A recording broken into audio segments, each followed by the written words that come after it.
Right. So now you have no fear or worry about what you're attracting.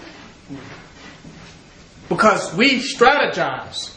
Because we worry about what we are attracting. That's why we have become so conniving. Because we don't know the quality of things that come to us.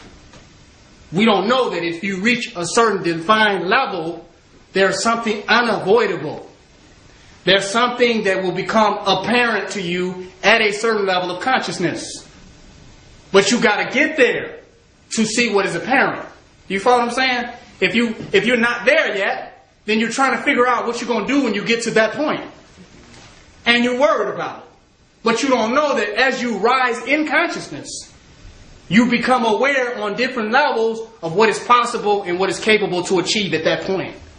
So your only work is not to be a slave of your worries, but to raise your level of consciousness. And in that level of consciousness, what you have worried about becomes insignificant. It's like the person who starts a business, and I hate to use the business. I hate to use that word. But it's like a person who starts a business off very little dollars, but worry how they're going to pay their bills. They worry about how they're going to run the business after they get so much finance.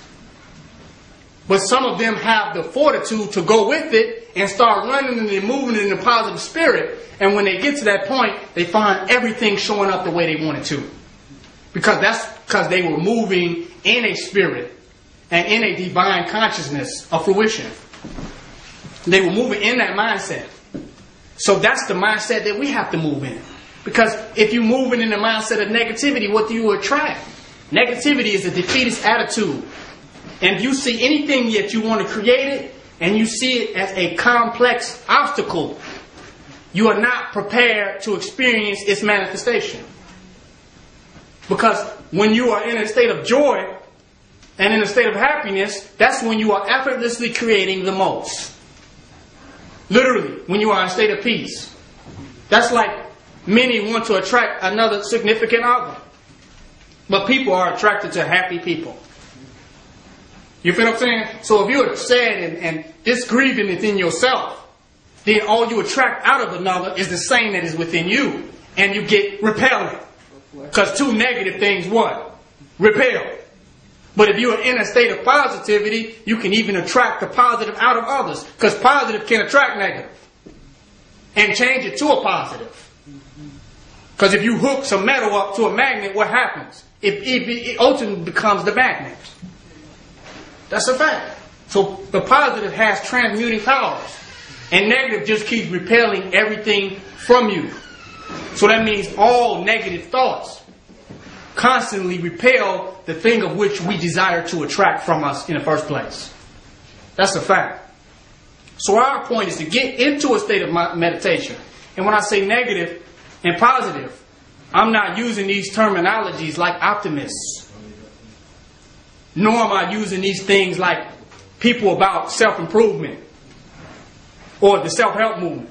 When I say positive, I'm talking about you become so completely focused on something that it is not distracted or diluted by any other state of mind.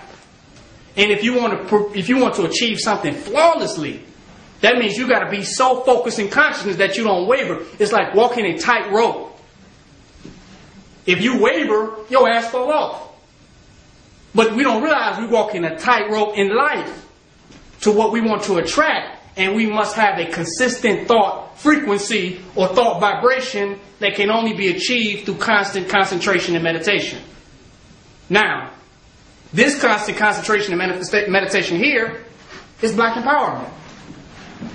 It's black nationalism. It's black supremacy and black divinity. That's what it got to be on. That we have to feed our minds with that. Because we become what we feed our mind over time. If you study physics, eventually you will become a physician. If you study psychology, eventually you will become a psychologist. So whatever you focus on, you will begin to exude from your being.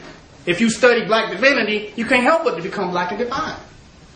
If you study slavery, you can only begin to associate with slavery and the slave mentality. That's a fact. So how do you get beyond something that your mind is constantly saturated in? You have to change the saturation and start focusing on something conducive to what you want to create in your mind's eye. That's a fact.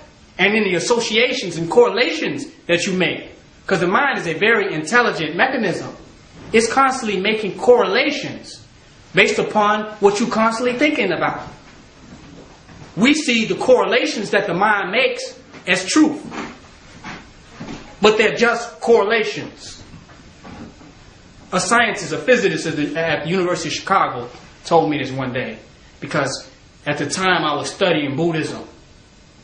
And I had come into an understanding of the law of cause and effect. Of how everything in the universe is cause and effect.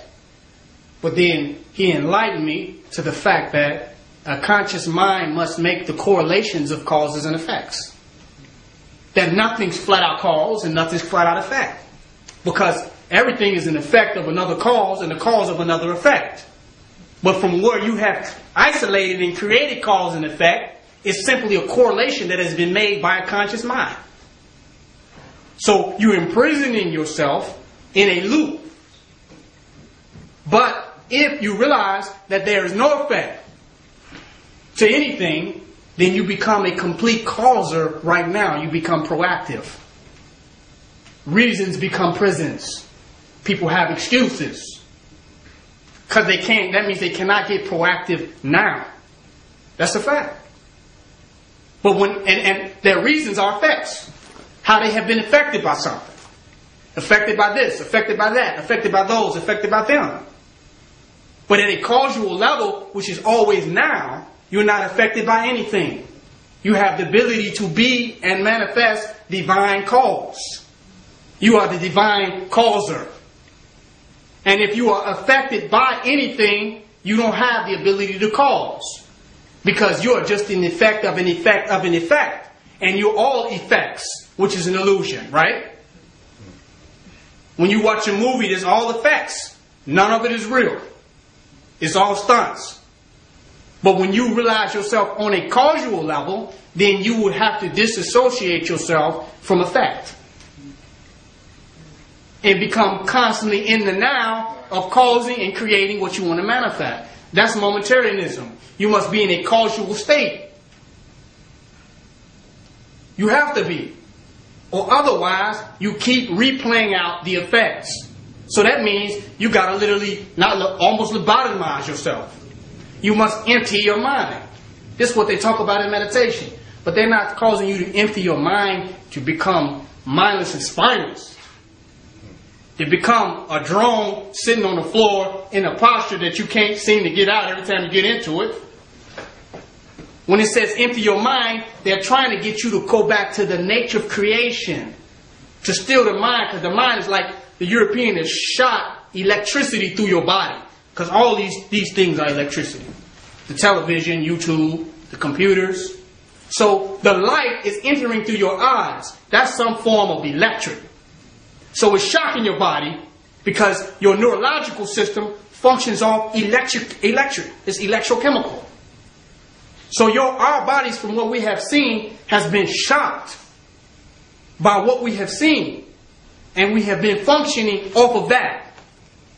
And you know how, like, if you shock somebody, they just jumping? Well, from what we have seen, the light that has entered into our minds and visions has shocked us, and now we just jumping off white supremacy. You know what I'm saying? Jumping from the job, jumping from the school, jumping to the link office, jumping to this hospital, we're just jumping. Jumping when we hear about the white man doing this, jumping about the Illuminati, jumping about the conspiracy theory, we just become jumpers. But when we go back and still the mind, still the uncontrolled electrical neural activity, now we're no longer being shocked. We have turned off that current. And now we can have a more divine energy come through us, where we can operate at the balanced state of current that we want to exist at. You ever met somebody, they just react every time they watch the news? What happened? The lights and the electricity has shocked their minds. Now they are in a state of fear. Shock victims. The images of slavery manifested through light. A picture is trapped light produced in a dark room. So all the light images and the light energy that we have experienced has made us replay out these light shows through our neurological responses. So we got to come back in, turn those lights off. Go back into the divine black consciousness and bring a higher quality of thought from our own inner beings. Or otherwise, we keep replaying out the same scenarios, thinking that we're doing something different. We're just reacting. But when you go in meditation, it removes duality. And in Hinduism, they talk about going beyond duality. What do they mean by that? Duality is where there's always opposites. That we are moved by opposition. That's the plane of duality, where this thought reacts to that thought. We never see the thinker. Thoughts constantly reacting to thoughts, reacting to thoughts. So it's all a dualistic reality based on opposition. But when we go and transcend duality, we go to where there is no dual perception. There's just a concentrated creator. We go into what they call the absolute. We go into an absolute state of self. And in the state of the absolute, there are no opposites.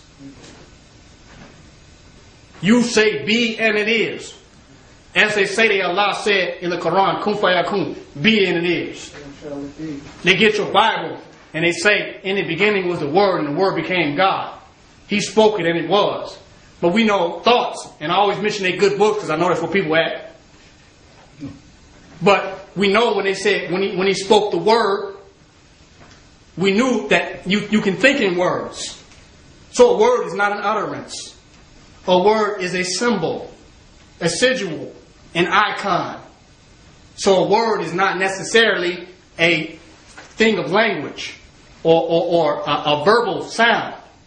These are utterances, but words represent conscious reality. And the conscious reality is the real word. It is the real aspect of the word. I'm going deep right now. So that means the spiritual reality of things is on the other side of words. And the words are symbolic representatives of the spiritual world, which is the conscious mind of man. Our spiritual world is our inner self. There's no spiritual world up in the heavens. They shot a nuclear missile at the moon, not at the spiritual world. Only those minds who were impacted by that did they get into their spiritual psyche. But my point is that the spiritual world is our inner self. So we have words which are thoughts. You can think without words. But those are words. Because they're communicating, it's inner communication, if you follow what I'm saying. It's inner. Within yourself, you're communicating thoughts and concepts. So a word is a representative of a state of consciousness. Because I say a word, and then a state of consciousness is invoked within your inner being. I can make you travel with the use of words by the equivalence of the symbols of the word that I use, bringing forth conscious paradigms within your mind. That's a fact. So when they say in the beginning was the word, right there was the manifestation of consciousness. So we spoke it into being. But we spoke in a very silent tone. Let me get into this. We're going into psychic communication. We're always speaking. The talking is the lesser vibration of sound. Because you ever went in a room and there's a whole bunch of people in there, but you just hearing everything? You can look at them and hear everything. That means that there's a communication greater than the tonalities in the words that we speak. That's a fact.